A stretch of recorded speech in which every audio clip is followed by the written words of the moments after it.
called The Woman in the Pink Coat, and she captured the crucial video showing exactly what happened when Alex Preddy was shot and killed by DHS officers. She had not come forward until today, and her name, which is being revealed for the first time, is Stella Carlson. She's a children's entertainer. She runs a children's entertainment company. She's a face and body painter and an airbrush artist. All of it a world away from anything she or anyone could possibly imagine. So before we got to tape, I do want to warn you, the images are graphic, and so is some of the sound. Stella Carlson and I spoke earlier today. You've only been known as the Pink Jacket Lady up to now. Well, what is your name and what do you do? Yeah, my name is Stella Carlson. I am a children's entertainer. I run a children's entertainment company. I'm a face and body painter, also an airbrush artist. Why have you decided to come forward? I really believe that America wants the truth, and I want people to know who I am, so I'm not just the Pink Jacket Lady, and that I represent all of us, because we all have a story, and we all have a reason in which we decide to go to the street and open our phones and video record. And I just feel called to be somebody to show my face and represent that. We ask the ICE agents and all of the people in the streets who are infiltrating and making us unsafe to do the same thing. So this is an opportunity for me to show my face. How long have you been involved with monitoring the law enforcement actions here? Only the past 3 weeks, the month of January, since they've been infiltrating our streets, kidnapping people off the street. So since the beginning, I was doing meal delivery 3 weeks ago and trying to make sure that I was a part of the mutual aid. That moved to crisis response and just walking my neighborhood, most specifically the schools, and making sure when school got out that there were enough bodies in the area for people to just feel safe. So Saturday morning, what were your plans Saturday morning? Saturday morning, I was booked to be at a church to face paint for 3 hours for their community gathering. You're going to be face painting kids? Yes. I had some downtime. I got ready a little too quick that day. So you heard the whistles somewhere close by and decided to drive there? Yes. When I turned onto Nicollet Avenue, my plan was to just drive by and kind of assess what is going on. When did you see Alex Preddy? What interaction did you have with him before the camera was rolling? Yeah, so when I turned, the caravan of vehicles of ICE agents, I could tell were starting to kind of move in and block us in. I could have probably gotten through, and I'll be clear to say that as I went, I was almost going to be driving past Alex, and I did think of Renee Good in that moment, because as I looked forward, I was seeing somebody on the ground being tackled by agents. I saw another vehicle coming the other direction trying to drive through, getting tackled by agents, and they were punching the windows. So at that moment, I was like, I need to not go forward. And I looked at Alex, he looked at me, and he pointed to the parking spot, and I was like, okay, just park. When you hit record, Alex Preddy is in the frame. Did you know him in advance? I did not. You then kind of moved to focus on two women who were having a closer interaction with Border Patrol agents. And Alex Preddy crosses the frame and has his video camera in his right hand and is seems to be directing traffic with his left. It took me a minute to get my phone going because I was shaking already. But I have thought about this a lot, and there were so many agents and so many bystanders and people being abused. I honestly blocked all of that out. In the moment, I saw one of my community members in the street alone directing traffic and nobody else was around. I was like, okay, Alex is filming these ICE agents and the traffic. I'm gonna film him. So I was his backup, is how I felt about it in my risk assessment. And Did you say anything to him?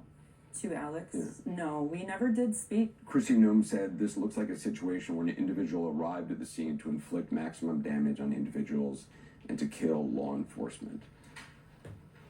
Is that at all what was happening? Absolutely not. And the most offensive thing you could say about somebody who has done so much for our country, and which I didn't even know at the time. But what I did know is this person was calm and was handling it with grace and consistency and definitely without threat. You didn't see the gun that apparently was holstered? No, and to be clear, if I had, I maybe wouldn't have stayed so close. I'm not comfortable with guns, period. Kristi Noem said that Alex Preddy, quote, approached U.S. Border Patrol officers with a 9mm handgun. She's implying he was brandishing a weapon. Absolutely not. And in fact, I am grateful that I was in a position to be there for my community and for our whole state to stop the lies and the madness and allow there to be proof of that. Your video and the video of others, but your video in particular, is essential proof to what actually happened. Yes. Did you know that right away? Absolutely not. I was hoping it was recording, you know, that I hit the record button or I didn't turn it off. The moment they were telling Alex and I to back up is when my phone went down and I was going over the snowbank. There was a Border Patrol agent looking at me and barking at us, and that is when you hear me go, I don't know, I'm not really remember what I said, but it was like, okay, or stop. Like, so aggressive, so inappropriately rude and violent, and the way they look at you is so violent. But I've been really frustrated that my camera went down for that moment. When it comes back up, they are right there. The women, Mr. Preddy, and the law enforcement agents. Do you have a sense of roughly how many feet away you were? Because when you see it from other angles across the street, you are clearly visible. It looks like you're up against her storefront. I mean, it looks like it could be, you know, in under 10 feet away. Yeah, I would say it went from 5 feet to 10 feet. It kind of moved between that. Were you scared? I was terrified, but I was more worried about this not being documented. He and they are sprayed with a chemical agent. Do you remember seeing that? You know, it's so wild, I don't. There was a certain point in filming where I was looking at the camera because, you know, when you're filming, you're like, okay, I'm filming. Once she was pushed down, I knew I was filming something. Before, I was just kind of filming in case something happens. Once something starts happening, my brain just went into like, there's something happening. And I just locked into my phone and I just started staring. That is when I started looking through my phone. I had no idea that tear gas even occurred. I had no idea tear gas was in the air. My eyes were burning, but I was confused by that. I was like, why do my eyes burn? No, I didn't know. It appears the focus of these Border Patrol officers goes from these two women. Right. And then turns to Alex Preddy. He still has his camera out, but they seem to then focus on him, pulling him down onto the ground. Alex made that choice to be kind, and how they made the focus about him, I think, is because they saw him as interfering at that point. Did it seem to you in that moment, and having looked at the tape, that those agents were angry? Were emotional? I think they're rested in a calm anger, which is terrifying. I think because of the protections that have been given to them, I don't think they have a reason to feel anything but confident about what they're doing, and that this is some type of video game. That's how it feels. It feels like we are a joke, that our civil rights are a joke, that our Constitution is something to be laughed at. That's what you have seen in the streets. That is how they behave. Right. That is what many of us have seen, and that is what we're currently seeing. On your video, we hear them saying he's got a gun, he's got a gun. They say a few other things along the lines of he's got a gun or a gun. Do you remember hearing that in real time? You know, I didn't hear anything. Your video captures the moment in which the officer removes his gun. Right. After they have said he's got a gun. It's very hard to see even on the video. You have to kind of slow it down. And then before you knew it, pow, pow, pow, pow, and I saw Alex on the ground.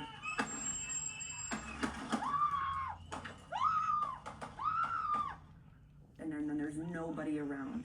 After he was shot, the agents fled, and all I saw was Alex on the ground. One of the things that's shocking about the number of shots is that the last 5 shots or so are actually from a distance where he appears already lying on the ground, not moving. Do you remember that? Again, this is happening in I mean, 5 to honestly, 10 Alex seconds. being shot is the most memorable part of it. The agents are not a part of that, I think, because I watched him die. I mean, I watched him die. I remember him arching his back and his head rolling back, and he looked, it was so fast moving, but not for me. Like, when they left, when they fled, which now I see, that after the shooting they decided to just scatter and save themselves. Watching him die. When the shots are fired, you begin to scream. What the F did you just do? Do you remember that moment? Do you remember screaming that? I remember the feeling inside my body. I mean, of course, I wish I wasn't saying that word so often, but at the same time, that's how angry and like, I don't know if anger is the right, mortified. That's just how mortified I have been feeling and helpless. I couldn't believe what I was seeing. Like, what? What? And I knew he was gone because I watched it. And then they come over to try to perform some type of medical aid by ripping his clothes open with scissors and then maneuvering his body around like a rag doll, only to discover that it could be because they wanted to count the bullet wounds to see how many they got, like he's a deer. I watched that, and that is what it felt like they were doing, and that is part of why I was like, what are you guys doing? Why would you jostle his body around like that? You're not even doing anything to help him. But I knew he was gone. You knew he was gone then? I knew he was gone. There was no way with the way his body was moving, and I only knew that because of the way they were manipulating his dead body, just playing with it. Like they're in a video game. They were looking at us and laughing. After the shoot? Yes. I mean, the reason of escalation was due to the mockery. We understand why the MPD is unable to intervene on a level we would like. But you would like to think that their kindness, compassion, looking us in the eyes would occur in these moments when we're being attacked in the streets. And the MPD just felt like they were part of that team at that moment. And maybe that, I'm not talking about the whole Were department, Minneapolis but Police Department people on the scene? once the yellow tape was up, there were MPD officers who were standing in line, 5 of them, I think, and they wouldn't look at us. Everyone just kept saying, just look at us. You're our representatives. You work for us. Why won't you look at us? Like, a part of our community just was murdered in the street. Like, you're our Minneapolis Police Department. Why won't you even just look at us to give us solidarity? You know, when we walk around with the whistles around our neck, it's not that we have, like, we know we can't do much. But what we do know is that we can let our community at large know when we're walking around, like, I see you. And if you're stuck in your apartment, I want you to see me. I'm another person walking around who is here to protect you as best I can with my whistle and my phone, which really feels not great. And yet, you stood there with a phone and you documented this. You didn't run away.